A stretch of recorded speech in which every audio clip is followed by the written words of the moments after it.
Chris Coates here, Executive Director and Co-founder of Trailblazer Foundation. I'm here on location in Siem Reap, Cambodia at our Trailblazer work site. And I thought you would enjoy or find interesting if I give you a little walk around of what to expect when you get here as a volunteer. So come on with me and let's find out what's happening. So here is one of the major activities that volunteers participate in, help us with. We're sifting sand at the moment to get out the large clots of clay and maybe leaves, frogs, cat poo, whatever might be in that sand.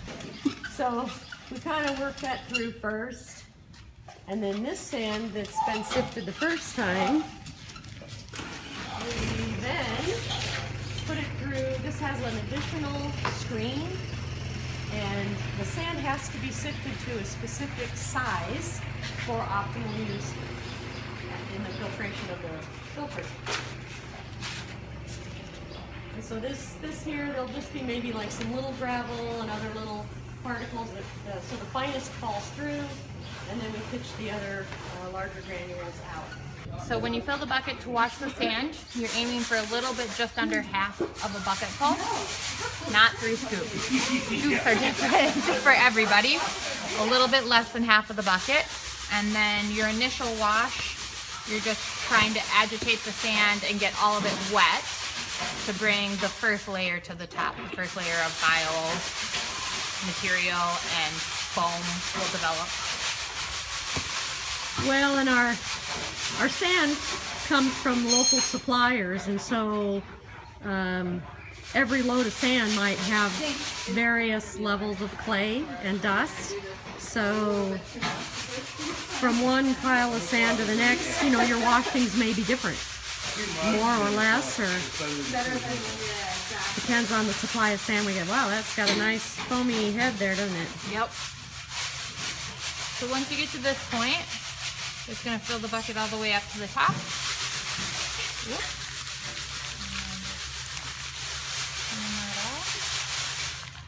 You want all the foam to come out. I can see like little black, kind of maybe, they're starting to settle already, little black And then we dump. organic matter.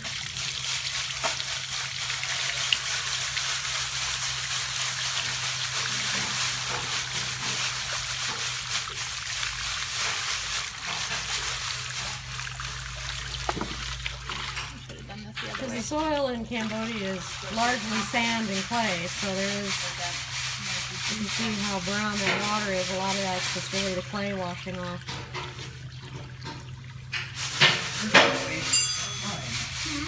Yours might be, but not mine. Not yet. And you can see a lot of that little black dirt. And it's okay if some of it's still there because we're going to wash it again. Alright, and here we've got the sifting of the large gravel, which will become the lowest section of filtration media in the Biosan water filter.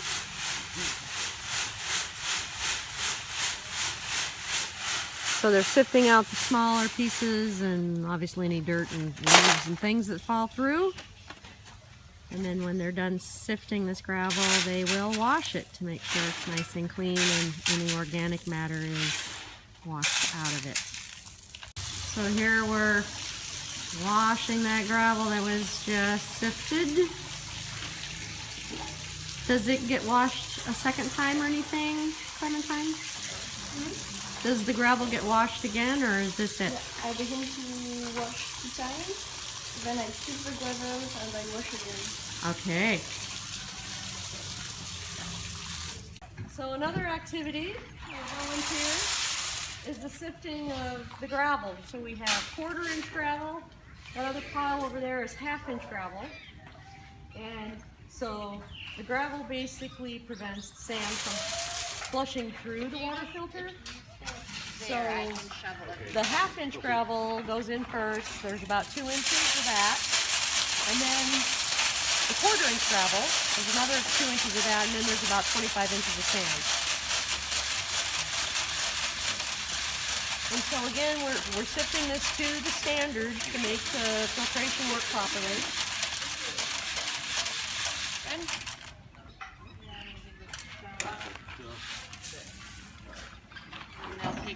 And this all seems like mundane, boring work, but it is very vital and crucial to the filter working properly and filtering out the viruses, the parasites.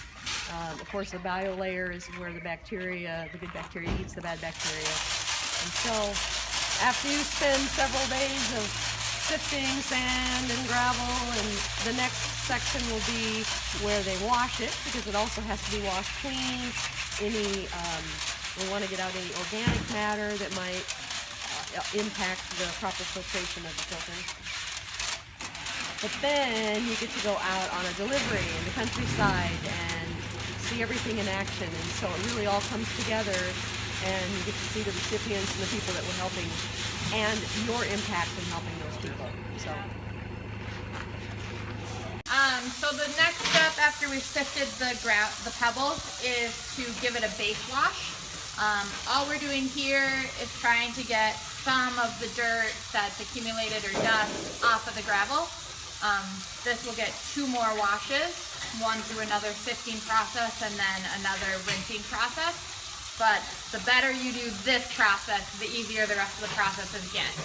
So as John gets them wet, I'll shift them around and we'll just continue to move the gravel until the water gets a little less murky. You actually picked the perfect wheelbarrow with a hole in it, so we'll just continue to drain out and we don't have to do that process.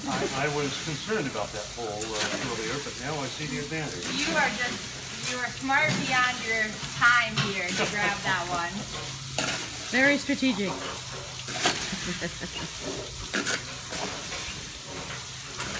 So once the pebbles are washed, we set up 2 stations with water in them, and we grab 2 different sifters.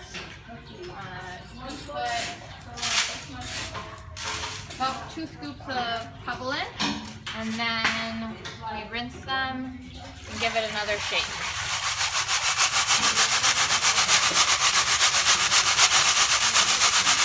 After you feel like you've got some chunks out, you continue to do this process of wetting it, shaking it, until you no longer feel the small gravel coming out from the bottom. Once you're done with that, you'll dump it into this bucket where it will sit until the entire wheelbarrow is done. Engage the core.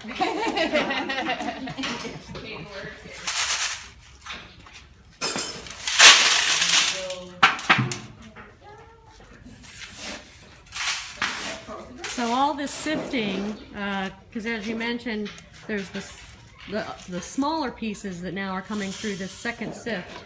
And so the purpose of that is because we want that 1/4 inch gravel to just be 1/4 inch gravel. And then once your bucket gets full and murky and you can't see the bottom anymore, you just dump it. The small stuff goes into this bag, and then that's used for a different purpose. And then we have Maybe with gravel. the concrete or something? All right. Reuse, repurpose.